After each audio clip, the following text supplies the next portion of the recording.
Adlaw karon nga Biyernes, sulod sa ikaduhang semana sa Kwaresma. Pagbasa gikan sa basahon sa Henesis. Gipangga ni Jacob si Jose labaw sa tanan niyang mga anak. Sanglit na tawo man si Jose sa tigulang na si Jacob. Gitayaan niya si Jose og taas nga bisti nga binuktunan.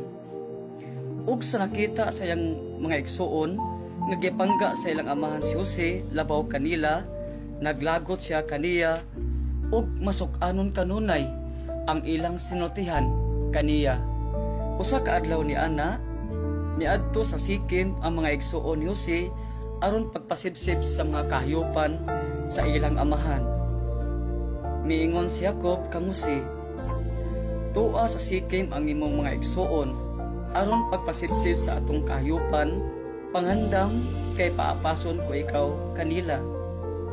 Si Jose mitubag, "Andam ako." Ang tao miingon, "Wala na sila dinhi."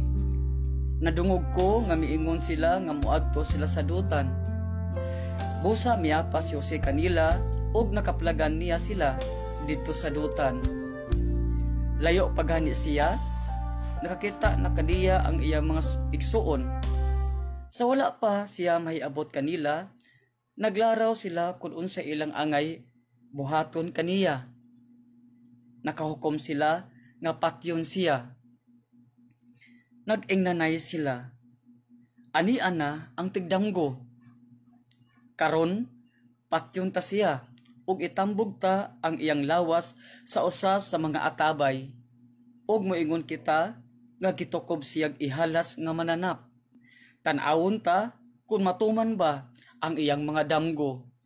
Nakabati si Ruben sa ilang gipanagsultihan o gipaningkamutan niya ang pagluwas ni Jose. Siya miingon, "Dili nato siya patyon. Ihulog lamang siya dinhi ining atabay sa kamingawan. Apan ayaw siya ninyog dagmali." Gisulti kini ni Ruben kay nagunahuna man siya sa pagluwas kang Jose aron iyang dadon balik sa ilang amahan. Sa pag-abot ni Jose sa iyang mga igsuon, gihukas nila ang taas niyang bisti nga binuktunan. Unya gidalan nila siya ngadto sa atabay nga walay tubig o gihulog siya didto. Unya samtang nangaon sila, nakita nila ang usa ka panon sa mga Ismaelita gikan sa Galaad. Nagbaguod ang